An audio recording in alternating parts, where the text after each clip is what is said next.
Bem, pessoal, hoje vamos falar sobre curar corações que estão endurecidos.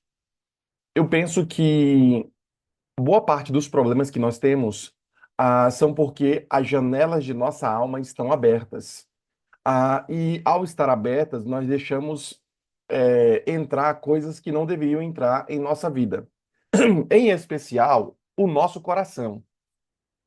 Por conta da vida, algumas pessoas acabam endurecendo o coração, porque só sofreram, passaram por angústias, foram ali, tiveram seus sentimentos traídos. Outras pessoas passam por situações que se sentem mais confortável quando estão fazendo sozinhas.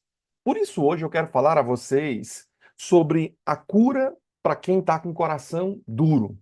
Como foi falado agora aqui pela família do Gaspar, o filho está com o coração duro acerca do evangelho. Como é que eu faço para curar pessoas que estão com o coração duro? O que levou elas a terem esse coração duro? O que Cristo nos fala sobre endurecer o nosso coração? Bem, hoje eu quero falar justamente e tento responder esses questionamentos através da palavra de Deus. O texto base para a mensagem de hoje encontra-se em Marcos, capítulo 6, versículo 45 ao 52. Marcos, capítulo 6, versículo 45. Marcos, capítulo 6, versículo 45 ao 52. É isso mesmo? É. Eu estou no Marcos 7. Jesus anda por sobre o mar. Essa é uma história muito conhecida, Jesus caminhando por sobre as águas, e ali estavam os discípulos. Logo a seguir, compeliu Jesus a seus discípulos a embarcar e passar adiante para o outro lado, a Betsaida, enquanto ele despedia a multidão. E tendo-os despedido, subiu ao monte para orar. Ao cair da tarde, estava o barco no meio do mar, e ele sozinho em terra. E vendo-os em dificuldade a remar, porque o vento lhes era contrário, por volta da quarta vigília da noite, veio ter com eles, andando por sobre o mar, e queria tornar-lhes adiante. Eles, porém, vendo andar sobre o mar, pensaram tratar-se de um fantasma e gritaram, pois todos ficaram aterrorizados à vista dele. Mas logo lhes falou e disse: Tenham bom ânimo, sou eu, não tenha medo. E subiu para o barco para estar com eles, e o vento cessou. Ficaram entre si atônitos, porque não haviam compreendido o milagre dos pães antes. O, o seu coração estava endurecido. Então, vamos parar por aqui, depois eu continuo lendo aqui. Aqui a gente percebe algumas coisas. A gente percebe o grupo de discípulos cujo o coração deles estavam se tornando endurecidos e eles haviam se tornado espiritualmente ali insensíveis aos milagres de Cristo, porque o final diz que eles não tinham compreendido ali, né, o milagre dos pães e o seu coração estava o quê? Endurecido. O verso final aqui, né, o verso 52 declara que eles estavam com o coração endurecido, mesmo tendo visto aqueles milagres. Porque algumas pessoas, por exemplo, mesmo estando na igreja, mesmo vendo uma excelente pregação, outros aqui assistindo o Gol Six, parecem que ainda estão com o coração endurecidos.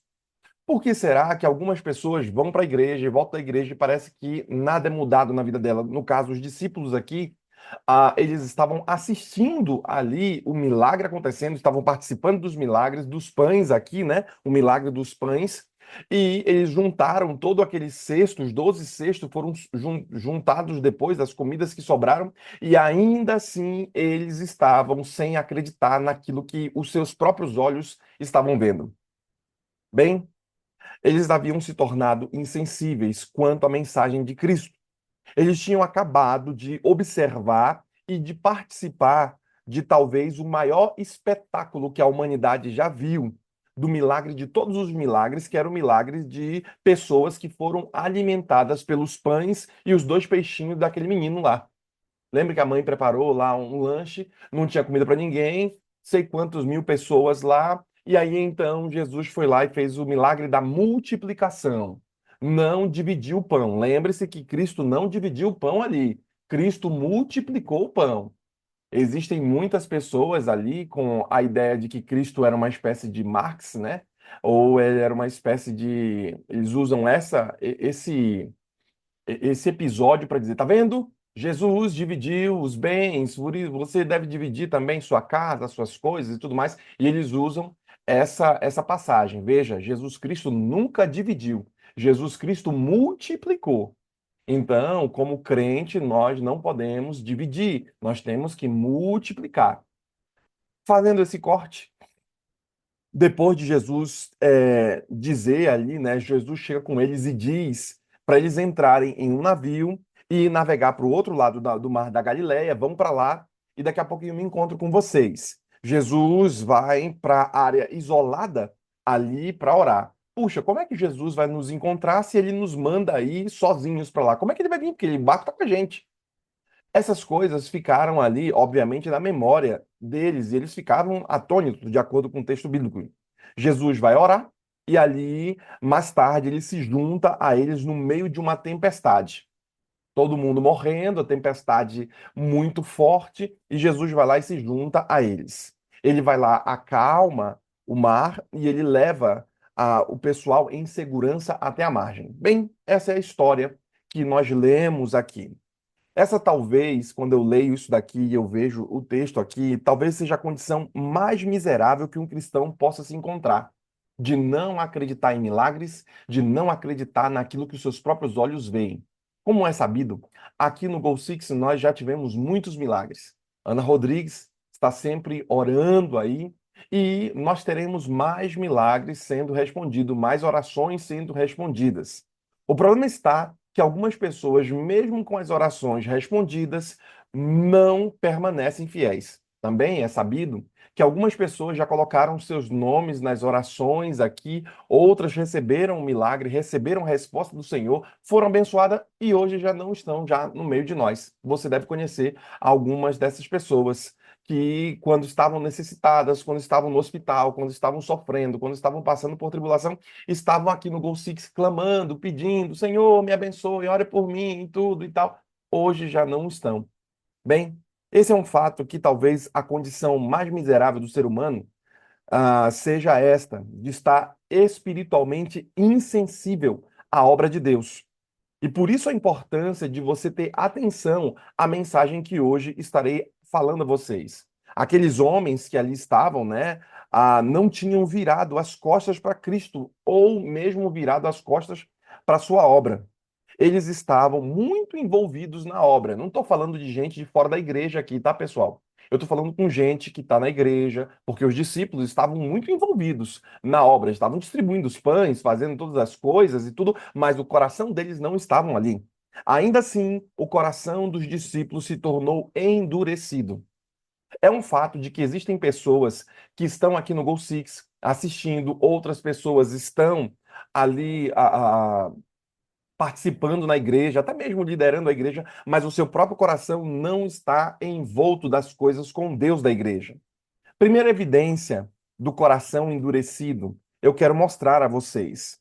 Primeiro item que eu percebo quando eu leio essa história deles indo de barco para Betsaida é que o pânico em momentos de dificuldade bate muito mais forte quando o coração não está seguro em Deus. Se você tem sofrido alguns pânicos, se você tem sofrido algumas situações que têm te deixado muito angustiadas, perceba, tome cuidado, avalie se o seu coração está em Deus. Por quê? Porque estar o coração em Deus significa que, mesmo que passemos pelo vale da sombra da morte, não temeremos mal nenhum, porque Deus está conosco. É um fato de que temos a segurança, mesmo quando o chão não é sólido. Por isso, que uma das evidências de coração que está endurecido é que existem pânicos em momentos de dificuldade. Esses homens, por exemplo, não eram principiantes aqui quando se tratava de viajar ao mar. Eu, quando vejo a história deles, puxa, vocês viram que o texto bíblico diz que eles estavam angustiados, atônitos, vendo a dificuldade em remar pelos ventos que era contrário. por volta da quarta vigília da noite, veio ter com eles, andando sobre o mar. Queria tornar-lhes, levar eles até adiante. Eles, porém, vendo andar sobre o mar, pensaram tratar-se de um fantasma e começaram a gritar.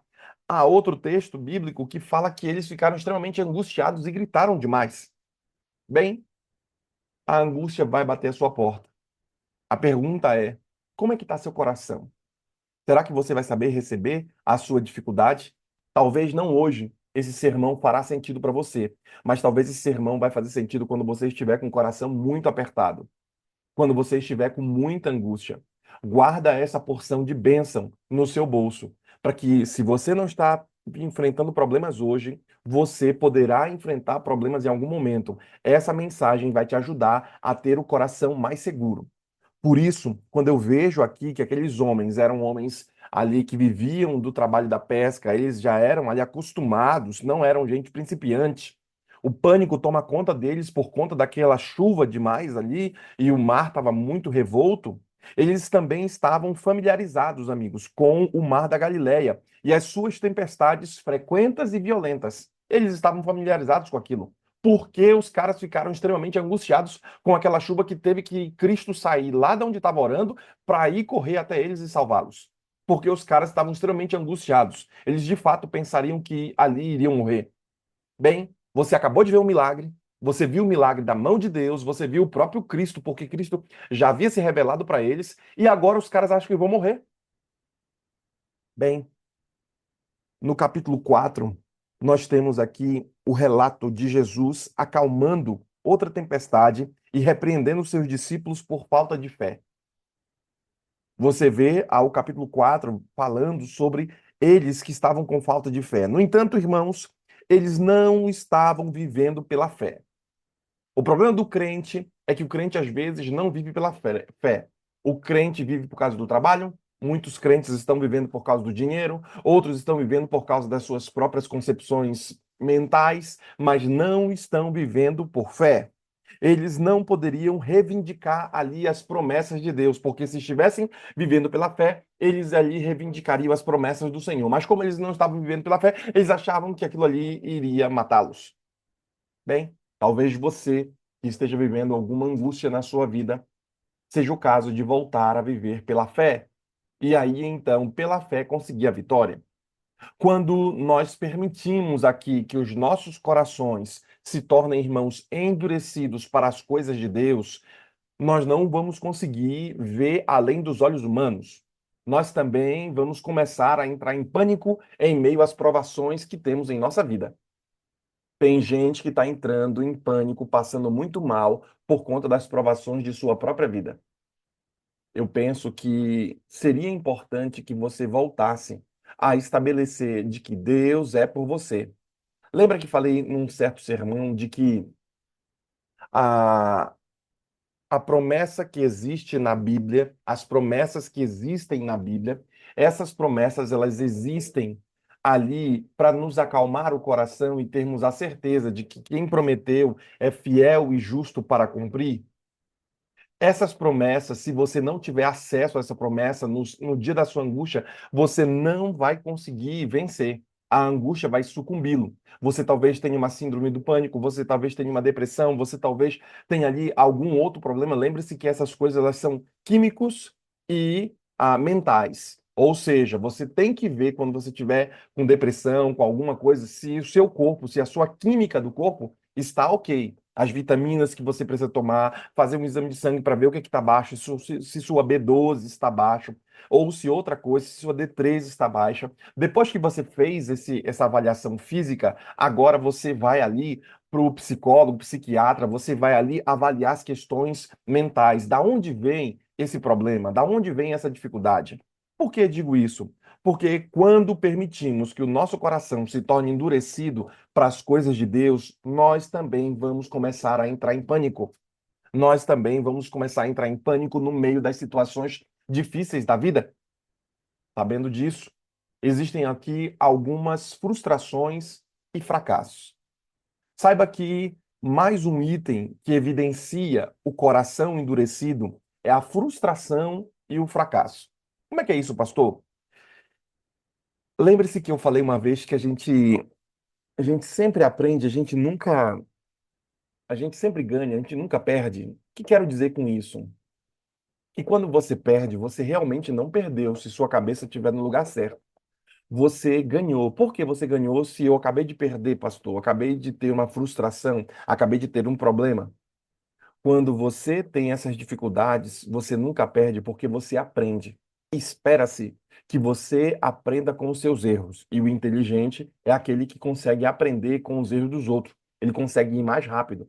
Por quê? Porque ele não vai esperar aprender com suas próprias experiências. Ele vai conseguir aprender com as experiências do outro. Quando você tem um mentor, quando você tem um pastor que orienta você, você começa a andar mais rápido. Por quê? Porque você vai aprender com a experiência do outro. É por isso que o fracasso e a frustração, eles tinham aqui, irmãos, tinham entrado no barco antes do anoitecer, diz o texto bíblico. Ao anoitecer, eles estavam no meio do mar. Eles não foram capazes de cumprir o mandamento de Cristo, de ir até o outro lado. Nós não podemos obedecer a Deus se o nosso coração estiver endurecido para com Ele. É um fato de que eles não conseguiam ali cumprir o que Cristo mandou. Talvez você não esteja conseguindo cumprir o que Cristo manda a você, porque o seu contato com Ele, de acordo com o autor aqui, não te permite o teu fracasso e a tua frustração não te permite estar com o Senhor. É um fato de que há um autor que declara o seguinte: o fracasso é a senda de uma pálida persistência. Quando uma pessoa fracassa, é porque ela também não foi persistente. Tem gente que fracassa muito rápido porque não insiste. Lembra daquela charge, daquela história de que o camarada cavou, cavou, cavou, cavou demais, e quando ele estava próximo a chegar perto do ouro ali, ele acabou parando. E outra pessoa foi lá e pim, conseguiu e ganhou ali muito ouro. Bem, é um fato de que algumas pessoas desistem muito fácil. Por quê? Porque o fracasso, ele é o caminho de uma pálida persistência, diz Paul Holbrook. Também ele declara, dizendo o seguinte, que as minhas mais importantes descobertas no campo da química foram consequências, foram conseguidas pelos meus fracassos, diz Hup Davin. Veja que ele declara que ele conseguiu fazer muitas coisas porque ele errou. Vocês lembram, por exemplo, de Graham não, como é o nome? O camarada que fez a lâmpada. Ele errou 99 vezes. Quando foi na centésima, né, pelo menos é o que dizem, ele conseguiu. Depois ele faz uma aplicação acerca disso. Ele disse: olha, às vezes que eu errei, eu estava ali aprendendo como não fazer o filamento daquela lâmpada. É um fato que o fracasso ele vai te ajudar, mas você, querido irmão, precisa avaliar se o seu coração está perto do Senhor. Não podemos obedecer a Deus se o nosso coração estiver endurecido para com Ele. Está com o coração duro, não acredita no milagre, não persiste, então você talvez não vai conseguir agradar ao Senhor. Por quê? Porque você sempre vai ficar reclamando dos outros, sempre vai ficar falando mal dos outros, sempre vai ficar vendo de forma equivocada as coisas. Também fala a vocês de que nós nos tornamos ineficazes em sua obra se dependermos somente da carne. Tem gente que vai para a igreja, não estuda a lição, não estuda a palavra, não estuda as coisas, e parece que alguns estão dependendo somente da carne e não estão buscando o Espírito. Há uma pergunta que meu sermão aqui faz para você.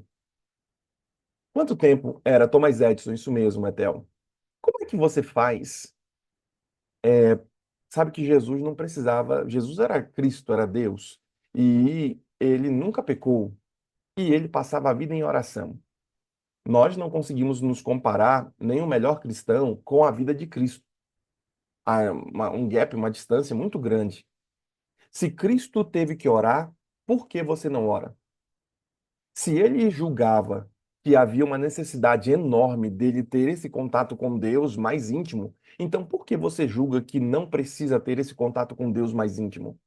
Por que você não está investindo tempo em oração, quando que você, por ser crente, por ser cristão e conhecedor da palavra, deveria investir mais tempo em oração? Será que você tem dado o dízimo do seu tempo, ali das suas 24 horas, para o Senhor? Será que você tem dado esse dízimo ao Senhor do seu tempo para a causa dele? Bem, quando eu olho para essa história, nós infelizmente nos tornamos ineficazes em sua obra se dependermos somente da carne, em vez de sermos guiados pelo Espírito de Deus. Eles se tornaram ineficazes ali em fazer o que Cristo mandou de chegar do outro lado do local, porque eles estavam dependendo somente da carne. Eles poderiam ter muito bem acalmado aquela tempestade. Eles não precisariam ficar angustiados se estivessem vivendo pelo Espírito, porque o Espírito iria cuidar deles mesmo quando Cristo não estivesse ali do lado. Bem, Cristo não está corporalmente aqui do nosso lado. Ele não está aqui, mas o seu Espírito está conosco. Por isso que nós conseguimos fazer obras maiores que as dele, como ele mesmo declarou: vocês farão obras maiores que as minhas, se estivermos conectados no Espírito. Bem, o trabalho de muito crente se tornará um trabalho infrutífero. O verso 48 declara que o trabalho deles se tornou infrutífero. Veja o que a palavra de Deus diz. E vendo-os em dificuldades a remar, olha, eles estavam com dificuldades para remar, porque o vento lhes era contrário, tá vendo só? O vento era contrário para eles. Por volta da quarta vigília da noite, veio ter com eles, quando por sobre o mar queria tornar-lhes a dianteira. Ou seja, eles estavam no mar, Jesus vai lá, mas o texto bíblico diz que eles estavam com muita dificuldade para remar. O trabalho de muita gente se tornará um trabalho infrutífero se não estiver com o coração quebrantado. Lembra que há uma música acho que é da Fernanda Brum, música antiga, Quebrantado o Coração. Se não houver um coração quebrantado, Cristo não consegue habitar e o seu trabalho não só será fracassado, mas será também infrutífero. O seu trabalho se configurará um trabalho infrutífero. Tem muita gente que trabalha na igreja, mas o departamento dele não consegue prosperar porque não há uma vida espiritual no líder e na liderança que ali está. Há somente coisas humanas. Eu penso que, mais do que trabalhar, deveríamos fazer com que os nossos cultos se tornassem, se configurassem cultos de oração, como é o culto da quarta-feira. Mas oramos muito pouco. Nós temos mais uma pregação no culto de quarta-feira do que orar. Quanto tempo investimos em oração no culto de quarta-feira? Quanto tempo investimos em pregação? E o nome, quando foi feito o culto da quarta-feira, foi feito com o objetivo de fazer os irmãos orarem, não de fazer uma pregação. Só que às vezes os pregadores que lá estão, eles vão mais para pregar do que para orar. E é por isso que muito do trabalho da igreja se configura um trabalho infrutífero. Por quê? Porque antes do pregador ir lá pregar, tínhamos que ter os nossos canelinhas de fogo orando para quebrar as artimanhas do inimigo. E às vezes as coisas não dão certo porque nos falta oração. Eu lembro que eu preguei sobre isso em uma de nossas igrejas há pouco tempo, sobre desenvolvermos e voltarmos a ter ali o grupo de oração do Ministério da Mulher. Então eu estabeleci em cada igreja que o Ministério da Mulher, junto com as diaconisas, o pessoal ali, fizesse o grupo de oração. Para quê? Para que a igreja fosse blindada. Não tem oração na sua vida, não tem oração na sua casa, você está sem blindagem. Seu trabalho será infrutífero. E é por isso que muita gente tem um trabalho infrutífero, como é o caso aqui dos discípulos. Remavam, remavam, remavam e parece que não saíam do lugar. Trabalha, trabalha, trabalha, ganha o seu dinheiro, faz suas coisas, mas parece que não prospera. Luta, luta, luta, mas parece que 10 anos atrás você estava melhor do que hoje. Mas, pastor, é suposto que hoje eu estivesse melhor, mas hoje você está pior. Você está pior do que 10 anos atrás. Por quê? Porque o trabalho daquele que não está com o coração na missão, com o coração em Deus, é um trabalho infrutífero, porque o coração é duro. Era a quarta vigília do dia, entre 3 e 6 da manhã, queridos irmãos. Então, por volta das 4 da manhã, 5 da manhã, não sei ao certo, aqui diz que é a quarta vigília. Então, entre 3 e 6 da manhã, eles estavam lá há algumas horas, lutando e remando. Imagina só, o negócio foi. O almoço foi meio-dia, né? Imaginemos que Cristo faz a mágica lá o milagre de dar os pães e tal, deu tudo demorado demais, vamos imaginar que sejam 6 da noite. Deu 5 da tarde, os caras estavam recolhendo ali o lanche. Então, os camaradas pegaram o barco para atravessar 6 da noite. Imaginemos, né? Não sei qual é a hora certa. Então eles ficaram de 6 da noite, ou o horário que eles entraram, até 4 da manhã, tentando atravessar um lago. O camarada parece que trabalha, trabalha, trabalha, faz um monte de coisa e as coisas não estão dando certo na vida do irmão. E é uma coisa simples. Às vezes explode dentro de casa, briga dentro de casa, uma coisa simples se configurou um problemão. É bem certo que o inimigo pode estar atacando você, mas também é certo de que o seu coração pode estar duro para um milagre acontecer, porque se o coração do crente estiver duro, não haverá um milagre, não haverá solução da parte do Senhor. Por quê? Porque tem que passar pelo seu coração, tem que passar por sua vida, se é você que quer o milagre. Mas o irmão não acredita. O irmão não insiste em oração, o irmão não estuda a palavra, o irmão não tem fé suficiente para atravessar aquele lago, e o que vai acontecer? Ele não vai conseguir cumprir o mandato do Senhor, que é chegar até o outro lado. Alguns se perderão e não chegarão até a Nova Canaã.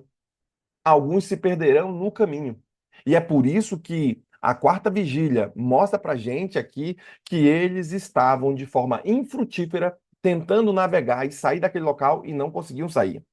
Eles estavam lá há horas, irmãos, lutando e remando, mas eles não estavam indo a lugar algum. Algumas vezes você sente que a obra do Senhor não está levando você a lugar nenhum. Alguma vez você já se sentiu assim na obra de Deus? Sabe, às vezes, como pastor, eu já me senti assim. E por isso que eu coloquei essa pergunta. Eu já vi, às vezes, que a gente trabalha como pastor, faz, faz, faz, e parece que não está andando o negócio. Parece que alguns irmãos, alguns departamentos, algumas igrejas estão travadas mesmo diante de muito trabalho. Coloca-se grandes pregadores, coloca-se grandes cantores, investimos em dinheiro, fazemos algumas coisas e parece que a igreja não enche, não desenrola. Por que isso, então? E eu me fiz essa pergunta, por isso que fiz esse sermão. Por que, pastor, então, as coisas não desenrolam? Eu penso que porque muitos que ali estão com o coração duro. Tem muita gente que trabalha no Senhor que está longe do Senhor. Tem muita gente que está ali no meio de nós, mas o coração está longe, doido para acabar o sábado para ele fazer o que ele quer. Porque o que ele queria mesmo não era estar ali na igreja. Alguns ficam até agorando o sábado acabar para eles poderem ir fazer o que eles querem. Sabe? Alguns estão remando, remando, remando, mas não saem de lugar nenhum. Será que este é o caso da sua igreja? Será que este é o caso da sua família? Parece que a igreja não está crescendo quando, depois de batizar tantas pessoas, depois de fazer tantas coisas, era para a igreja estar em outro patamar, mas a igreja não está crescendo, parece que está diminuindo. Será que este é o seu caso? Será que este é o caso da sua família? Será que este é o caso da sua própria vida? Bem, eu penso que deveríamos abrir mais o coração para o Senhor poder atuar. A profetisa, ela fez um. Eu vou terminar aqui, porque eu falei demais. A profetisa, ela teve uma visão de que era para Cristo ter voltado no tempo dela. Era para Cristo ter voltado ali na época dela. Mas Cristo não voltou. E ela declara em sua visão de que Cristo não voltou porque havia muita briga dentro da igreja. Nos escritos originais, ela mesmo diz o nome. Olha, presidente da associação está brigado com fulano. Teve uma conferência, né? Acho que foi em Minneapolis, não lembro agora o local específico onde houve essa conferência, mas houve uma reunião. E então, nessa visão, se as pessoas tivessem se perdoado, fulano de tal, e ela foi apontando os pecados dos caras, Beltrano, não sei o que, não sei o que, se tivessem se perdoado, se tivessem voltado a fazer as coisas do Senhor, Cristo teria voltado naquela época. Cristo não voltou, por quê? Porque a igreja não estava preparada. Talvez o milagre e a bênção não recaia sobre sua vida porque você não está preparado, como era o caso dos discípulos. Viram o milagre, viram as coisas do Senhor, viram tudo, mas o coração não estava preparado para esse novo reino. E por isso que eles estavam remando, remando, remando e não conseguiam fazer. É bem provável que boa parte dos seus problemas sejam problemas espirituais. O inimigo travando muitas coisas e não te deixando ver além dos seus olhos. Por isso eu proponho. que você, nessa primeira parte do meu sermão aqui, que você avalie aqui, como é que eu faço, pastor, para curar o meu coração? Como é que eu faço, pastor, para ter a presença e a habitação do Espírito sobre mim? Porque hoje mostrei a vocês algumas evidências do coração endurecido dos discípulos. Não é possível que alguém que está ao lado de Jesus Cristo ali sofresse tamanho problema. Não é possível alguém que estava trabalhando com Jesus quase morrer. Será que Jesus não iria cuidar daqueles camaradas? Bem, Jesus foi ter até com eles, foi até o encontro deles. Mas qual era o problema de o porquê que eles estavam passando por aquilo? Porque o coração estava duro. Será que este não é o caso seu, de tirar o coração de pedra e colocar um coração de carne, perdoar quem te ofendeu, pedir perdão para aquele que você ofendeu? Será que este não é o caso de você parar de ficar falando mal dos outros? Será que este não é o caso de você voltar para o caminho do Senhor e ter o coração mais brando, sua língua mais branda, porque às vezes você é muito ferina? Será que este não é o caso? Bem, o fracasso, o trabalho infrutífero são frutos desse coração endurecido. Que Deus ajude você, que Deus o abençoe a não cometer o erro que esses discípulos cometeram. Amanhã estarei falando a vocês o porquê que o coração fica duro. Tá bom, pastor, eu tô com o coração endurecido, mas o que me levou até chegar a isso? Por que eles estavam com o coração duro? Por que você anda com o coração duro? Por que seu filho anda com o coração duro? Por que seu neto está com o coração duro para Deus? Por que algumas pessoas na igreja estão com o coração duro? Bem, amanhã eu tento responder isso através do sermão para que você saiba, porque não dá para você lutar sem saber a causa. Você toma um remédio ali, o Tilenol, o Anadol, a dipirona, que seja, você toma para ela sanar a dor, mas você tem que saber qual é a causa daquela sua dor de cabeça, senão você terá dor de cabeça constante.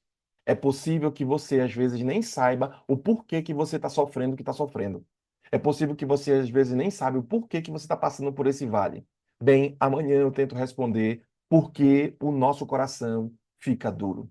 Hoje eu quero que você participe conosco da oração, que você abra seu coração ao Senhor, mas eu quero que você se junte a nós em oração, para que o Senhor fale a você, para que o Senhor toque em você. Nós teremos uma oração agora. Enquanto a irmã estiver orando, eu quero que você se una a nós e peça a bênção do Senhor para a nossa vida. Vamos orar. Oremos.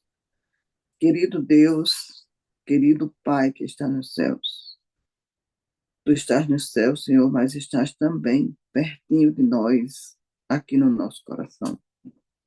Ó Senhor, nós queremos te agradecer imensamente e louvar o teu nome, porque enquanto estamos aqui, apesar de termos o coração duro, tu estás ao nosso lado e nos manda pessoas como anjos para nos advertir de que precisamos abrir o nosso coração para que ele possa entregue a ti esse amolecido e possamos absorver o que precisamos fazer, Senhor, para estar ao teu lado.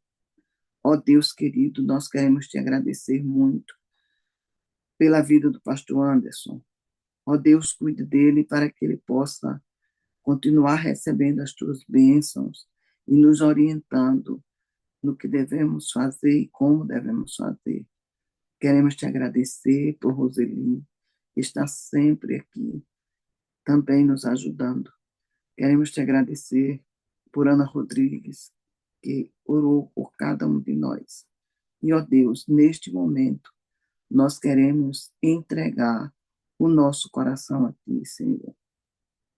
Ó Pai, não permita que a dureza do nosso coração possa atrapalhar a vida dos outros e a nossa própria vida.